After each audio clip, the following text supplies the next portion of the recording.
I'd love to talk about politics today, because, of course, we're only weeks away from the big elections in America. What state do you think America's in at the moment? Terminal apathy. Nobody's very interested in the election, which is disturbing.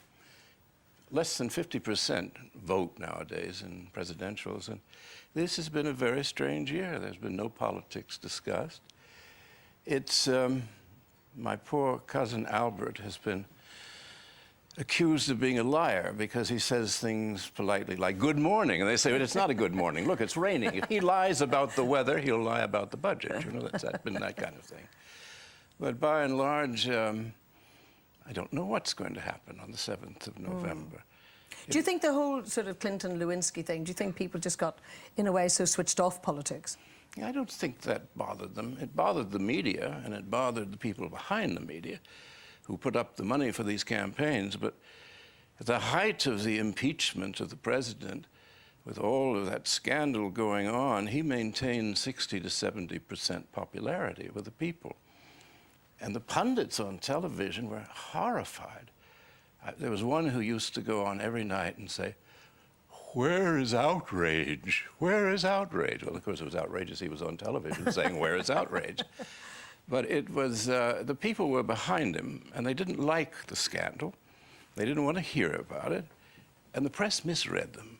So the press has been trying to recover, because he maintained 70% popularity. The press dropped to 10%, and big business to 12%, which is not an endorsement in either case. I understand that Hillary actually came to you at one point, you know, way, way back when Clinton was first elected, to ask your advice. Yeah, she came with her daughter and her mother at the end of their stay. This is in Italy, in Ravello, and I took them to the concert that night. And as she was leaving, it was the first time I had met her, and she looked up, and she had these beautiful blue eyes, and she looked up at me and she said, you know, meeting you has been the high point of our trip.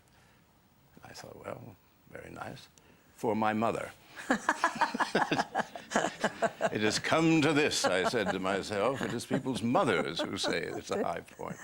Was she really on a mission to ask your advice about how she should be as First Lady of America? She was very curious about Mrs. Roosevelt, Eleanor Roosevelt, whom I had known, and, of course, about Jackie, whom I was sort of brought up with. We should explain Jackie Kennedy, of course. And was she actually what? No, we had the same stepfather. Yes. And Jackie had just died before she came, and Hillary had gone to the funeral. And she had met her this previous summer at Martha's Vineyard, and she was fascinated by her, as most people were.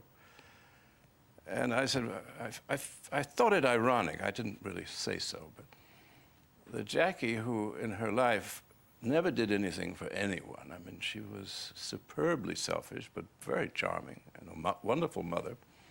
But you asked her to do something for the people, and she just said, let Ethel do it, you know. She would pass it along to somebody else.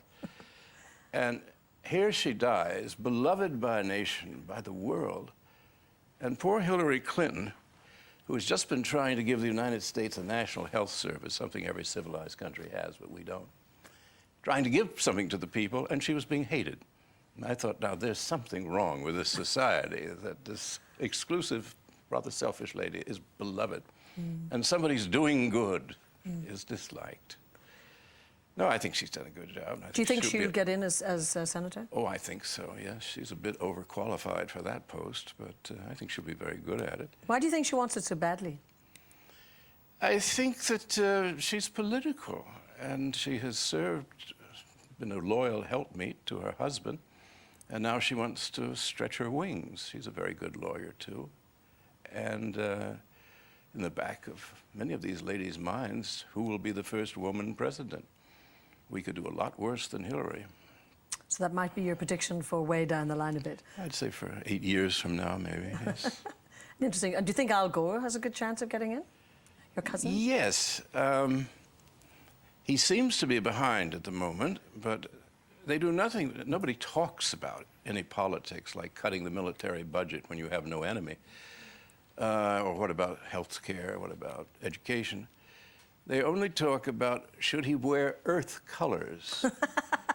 didn't even know what an earth color was until I saw him dressed up in brown and green. You know, he looked like something off the golf course. It's all become TV images, and the people who pay for the campaigns, which is corporate America, they don't want politics discussed. So it might get too close to them. So they keep everything down. Why does he tell so many fibs? And why is it that George W. Bush cannot read or write and has great difficulty pronouncing names and so on? Well, these are all thrilling subjects, but it has not grasped a nation or gripped a nation. Ordinarily, I'd be for Ralph Nader, who was the Green candidate, but when finally approached, I decided, no way. So I told the Nader people that as worthy as Ralph Nader was, as green as he is, and he gave us the seat belt. Wasn't that a great gift, that seat belt? That he probably should be president. But all in all, I found that Gore was thicker than Nader, and that I would vote the family line. I think it's a line you should keep in as well. I think so. There's an old saying in the southern part of America that when a snake bites a Gore, they all puff up.